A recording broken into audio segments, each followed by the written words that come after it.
बिस्मिल्लाहिर्रहमानिर्रहीम, अस्सलामु अलैकुम। मैं हूं इस्माइल कासिम और आप लोग देख रहे हैं हर फेराज और ये मकबूल जान के साथ। बात करेंगे पाकिस्तान की फ़ॉरेन पॉलिसी की। बहुत ही इम्पॉर्टेंट एक इवेंट हुआ है, एससीओ का समिट हुआ है, बिलावल भुट्टो जरदारी के, उसके ऊपर डिबेट सारे कुछ होती रही है।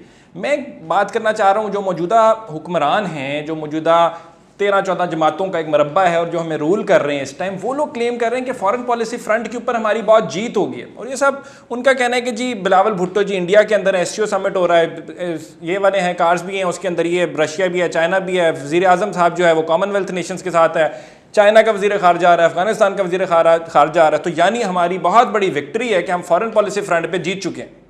क्या देखिए, पहली बात तो ये है कि बिलावल भुट्टो जिस नाने का नवासा है, उस नाने का मामला ये था कि वो स्वर्ण सिंह होता था इंडिया का फॉरेन मिनिस्टर, और इसने तकरीर की थी यूनाइटेड नेशन में जुल्फ़िकार अली भुट्टो ने, जिसके उसमें फेमस नारा आया था उसका कि हम 1000 साल तक जंग लड़ेंगे और हम उनकी बका के लिए, कश्मीरियों के लिए लड़ेंगे। और स्वर्ण सिंह जो था उसकी, जिसे कहते हैं पांतरे ज़मीन से निकली, इतना खूबसूरत वो बोला था और दुनिया पूरी के अंदर ये समझ आ गई थी कि पाकिस्तान जो है इट मीन्स बिजनेस।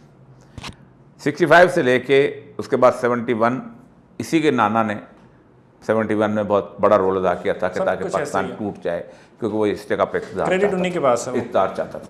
अब नवासा साहब आए हैं। अब पहली बात तो ये है कि जो सलूक आपके साथ उस पूरी उसके अंदर हो गया है, जिस तरह वो आप ख़ास तौर पे आप अब कहते हैं जी मैं यूँ करके गया था क्योंकि इसलिए कि सिंधी कल्चर है।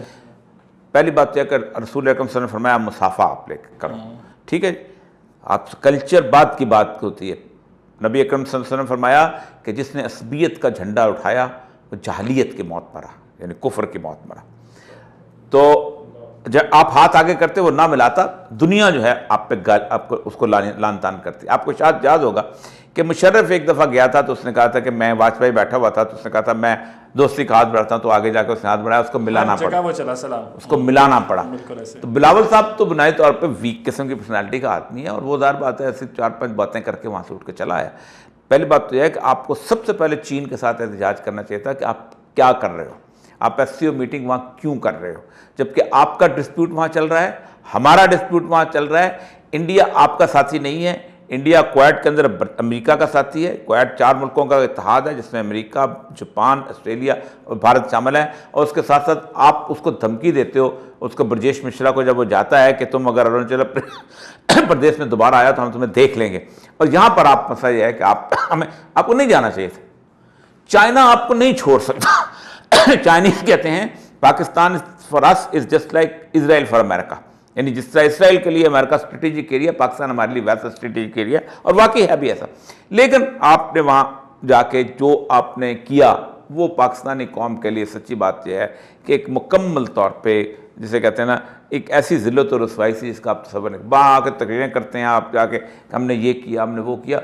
इंडियन अखबारें जी पहला कदम नहीं, लेकिन नहीं, पहली बात यह है कि इंडिया से दोस्ती कर नहीं सकते हो। उसकी एक बुनियादी वजह यह है कि इंडिया आपसे दोस्ती नहीं करना चाहता। आपसे अगर एक दफ़ा वो हाथ मिला लेता तो कम से कम 10% वोट जो थे वो मोदी के ख़त्म हो जाते। उनकी वोटिंग पैटर्न इस तरह का बन गया है, उनके यहाँ नफरत की सूरत हाल इस तरह की बन सकी है, वो आपसे नहीं करना चाहते किसी तौर पर। वो आपको एक ज़ेरे नगी रख के रखना चाहते। पहली बात तो ये है कि पाकिस्तान का इंडिया के साथ कोई तसव्वुर और ताल्लुक़ बनता नहीं, हमारा बनता है इस तरफ का इलाका। हम बेसिकली सेंट्रल एशिया और मिडल ईस्ट की तरफ हमारी सारी की सारी, हमारे खाने पीने का, हमारे रस्म व रवाज का, हमारे सलाम लेने का, हमारे मज़हब का, हमारी ज़िंदगी में रहन सहन का, पहनने का, सारे का सारा कल्चर जो है वो वहाँ से आया। ये तो अब चूँकि ज़ाहिर बात है अंग्रेज़ के आने के बाद हम थोड़ा सा बदले हैं, वरना हमारे तो घरों में फ़ारसी बोली जाती थी। यहाँ तक कि रंजीत सिंह की जो है ऑफिशियल लैंग्वेज फ़ारसी थी, क्योंकि इस मुल्क में जानते ही लोग फारसी थे। अंग्रेज़ों के आने से पहले मुग़लों ने जहाँ निज़ाम रखा हुआ था वो ये था कि एक अतालीक होता था हिंदू और एक अतालीक होता था मुसलमान। मुसलमान अतालीक फ़ारसी सिखाता था, थोड़ा बहुत हिसाब किताब सिखाता था और कुरान पढ़ाता था। हिंदू अतालीक वेद पढ़ाता था, हिसाब किताब सिखाता था, फ़ारसी पढ़ाता था। कोई ऐसा घराना नहीं था जिसको 97% लिटरेसी रेट था अंग्रेज़ के आने से पहले इस बड़े सगीर का। जब अंग्रेज़ गया है 14% पे छोड़ के गया। ये वाली कैफियत थी हमारी। असल मसला ये है कि हमारे सामने तल्लुकात इस तरफ बनाने चाहिए, हमें धकेल के उस तरफ लेके जाते हैं। आप खुद सोचें, मैंने उस पर उनकी जो इंडिया हिंदू यूनिवर्सिटी बनारस जो थी उसके अंदर मैंने तकरीर करते हुए कहा, मैंने कहा मेरा और आपका कल्चर नहीं मिलता। उसकी वजह कबाब हम लेके आए, कोफ्ता हम लेके आए, बिरयानी हम लेके आए, निहारी हम लेके आए, अपने शामी कबाब हम लेके आए, कौन कौन सी चीज़ें आपके यहाँ था क्या? दही भल्ले और 4 पापड़, और क्या था? हम शलवार कमीज हम लेके आए, गरारा हम लेके आए, शरारा हम लेके आए, अचकन हम लेके आए। आप क्या क्या था? एक सलूकार, एक धोती, उसके अलावा और क्या था आपके पास? या अनसरी साड़ी, ब्लाउज तक वहां से आया। गजल हम लेके आए, मरसिया हम लेके आए, रुबाई हम लेके आए, उसके बाद क्या नाम है उसका, मसनवी हम लेके आए। यहाँ सिंफ सुखन कौन सी थी? डेवलपमेंट सारी मुसलमानों ने किसकी? डेवलपमेंट सारी मुसलमानों की। डेवलपमेंट तो बाद के बाद, मैं आगे आता हूँ। उसके बाद आप देखिए मौसीकी के सारे साज, यानी तबला हम लेके आए, हारमोनियम हम लेके आए, रबाब हम लेके आए, बरबत हम लेके आए, उसके तमाम जितने भी आर्किटेक्चरल डिजाइन हैं, पटोरा वर्क हम लेके आए, मनब्बतकारी हम लेके आए, उसके बाद डोम्स हम लेके आए।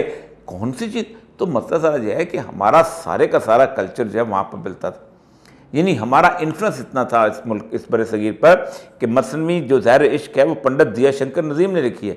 पहले उसने अल्लाह ताला की हमद लिखी है, फिर रसूल सल्लल्लाहु अलैहि वसल्लम की नात लिखी है, फिर उसके बाद मनकबत लिखी है, और फिर उसके बाद नीचे बाकी सारी कहानी बयान की है।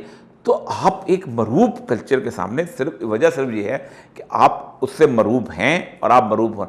कौमें जो हैं वो इज़्ज़त और तौक़ीर से जीता करती हैं। रशिया के मुकाबले में लड़ाई थी किसकी? टर्की की। टर्की का एक सिपाही जो वहाँ खड़ा होता था वो समझता मैं रूस का मुकाबला किया है, और टर्की अपने आप को आज इज़्ज़त के साथ खिलाफत उस्मानिया के साथ डील करता हुआ जो आज इज़्ज़त से जिंदा हो गया। खिलाफत उस्मानिया को उन्होंने रखा अपने ज़हन में, और हम मुग़ल को क्यों नहीं रख सकते? हम ख़ानदान गुलामा को क्यों नहीं रख सकते? हम गज़नवी को क्यों नहीं रख सकते? हम गौरी को क्यों नहीं रख सकते? हमारे सिर्फ मिसाइल बनाने के लिए गज़नवी गौरी रह गया। क्या बात है, असल मसला। ठीक है। अच्छा, मैं पूछना चाह रहा हूँ कि कश्मीर का एक इशू भी चल रहा है और हम सिंस फॉरेन पॉलिसी का जिक्र कर रहे हैं मौजूदा हुकूमत का, अगर इंडिया के अंदर G20 समिट जो होने जा रहा है और 20 बड़े ममालिक आ रहे हैं, पाकिस्तान उसका हिस्सा नहीं, और वो अगर कश्मीर में उसकी होस्टिंग होती है तो क्या कश्मीर का मामला वैसे ख़त्म नहीं हो जाएगा? मतलब कि प्रैक्टिकली वो लीगलाइज कर लेंगे, अमेरिका भी वहाँ, बरतानिया भी? मसले कभी ख़त्म नहीं होते। दुनिया पूरी जो है इसराइल में आती है, फ़लस्तीन का मसला ख़त्म हो गया वहाँ पर, मसले ख़त्म नहीं होते। दुनिया पूरी इंडोनेशिया में डारफोर चल रहा था, आती थी, ऐसी वैसी बात नहीं है। मतलब सर ये है कि इंडिया उनको वहाँ ला कर ले जाना चाहता है और वहाँ पर वो बिल्ड करना चाहता है कि जहाँ कश्मीर जो है बहुत, लेकिन अगर खुदा न खास्ता वहाँ कोई इशू बन गया और जिस तरह के वहाँ की सूरत हाल है जहाँ कश्मीरियों का जहाज़ है, तो सारे का सारा डिफ्यूज़ हो जाएगा, ख़त्म हो जाएगा, उसका सारा इनिशिएटिव तबाह हो जाएगा। अच्छा, बड़ा एक डिफरेंट एंगल है इसका, जो कि नहीं। ओवरऑल फॉरेन पॉलिसी को किस तरह से देख रहे हैं, सेटिस्फाइड हैं? देखिए इंडिया का मसला पता क्या है, मैं बहुत अहम बात करने लगा। इंडिया इकोनॉमिकली हमसे क्यों आगे है? नेहरू से लेके मोदी तक किसी भी हुक्मरान की या किसी अपोजिशन लीडर की एक मरला जायदाद है इंडिया से बाहर। इंदिरा गांधी की थी, राहुल गांधी की है, उसके बाप राजीव की थी, वाजपेयी की थी, नरसिम्हा राव की थी, शास्त्री की थी, डेविड गौड़ा की थी, नहीं थी। यहाँ ईंट उठाओ तो हर बंदे के एवन फील्ड में फ्लैट चला है। मुल्क कैसे तरक्की कर सकता है? ये असल मसला ये है। सारे पैसे यहाँ से उठा के बाहर ले जाते हैं, जाकर छोड़ते कुछ नहीं जाके। ठीक है, लॉजिकल सी बातें हैं। जाके इसके अंदर जाके नेशनलिस्टिक सेंटिमेंट भी मिलेगा आपको, अपनी लीनेज भी मिलेगी, इंसेस्ट्री भी मिलेगी कि हम कहाँ जाके जुड़ते हैं। और जो कन्फ्यूजन है, बल्कि मैं कन्फ्यूजन का क्या ख़त्म करें, आखिर हम लोग हैं कौन? कन्फ्यूजन का मतलब मैं जा तो रहा हूँ कंक्लूजन की। देखिए कन्फ्यूजन उस वक्त पैदा होता है जब पाकिस्तान की आइडियोलॉजी से आप बाहर आते हैं। जो लोग कहते हैं ना कि पाकिस्तान पंजाबी, सिंधी, बलोच, पठान, बंगाली ने मिलकर बनाया था, वो झूठ बोलते हैं। अच्छा, मैंने पंजाबियों से इनकार किया था ये मुल्क बना था, वरना 2.5 करोड़ पंजाबी वहाँ बैठे हुए थे। मैंने सिंधियों से इनकार किया था, वरना 50 लाख सिंधी वहाँ बैठे हुए थे। मैंने बलोच होने से इनकार किया था, वरना उतने ही बलोच ईरान में मौजूद थे। मैंने पश्तून होने से इनकार किया था क्योंकि पूरा अफगानिस्तान का मुल्क वहाँ पर मौजूद था।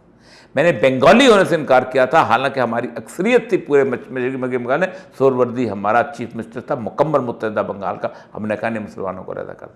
तो हम तो इनकार पे बने हुए हैं, आप कहते हैं मिलके बनाए। ये असल मसला मसला है। आप दोबारा उनको जिंदा करना चाहते हो, जब तक जिंदा करते रहोगे ये मुल्क तरक्की नहीं हो सकता। नहीं तो हमारा नेशनलिज्म, ये डिवीजन जो इतनी ज्यादा है, डू यू थिंक? नहीं, ये जानबूझ के बनाई गई है, जानबूझ के बनाई गई है। उसकी वजह आप मुझे बताइए। मैं किसी पठान से पूछें आप कि क्या आप पाकिस्तान के अंदर रहना चाहते हो? आम पठान से वो कहेगा मैं ट्रक अटक तक चलाऊंगा, मैं शनवारी के रेस्टोरेंट अटक तक खोलूंगा, मैं अपने जो बाकी सारे कारोबार जहाँ पूरे पाकिस्तान में करता हूँ वहां तक करूंगा। क्या बात है। आप किसी सिंधी से पूछें, वो कहेगा मैं रेंजार खान से आगे जो सब्जी बेचता हूँ मैं वहां पे बेचूंगा। कहाँ बेचूंगा मैं? तो ये बिल्कुल बकवास है कि लोगों का मफाद नहीं, लोगों का मफाद नहीं, ये सियासी मामला है और तकसीम की बात है। सियासी मामला तकसीम की बात है और डिफेंस बजट की भी थोड़ी सी बातें मैं कह देता हूँ साथ ही साथ। पता नहीं चाहिए आवाम को क्या हकीकत है क्या नहीं, लेकिन ओवरऑल फॉरेन पॉलिसी से मुतल्लिक वरीय साहब की आपने गुफ्तगू जानी, इंटरेस्टिंग थी, सीखने को मिला होगा बहुत कुछ। अंटिल नेक्स्ट टाइम हमें इजाज़त दीजिए, बहुत सारा ख्याल रखिए, दुआ में याद रखिए, अपना ख्याल रखिए, अल्लाह हाफ़िज़।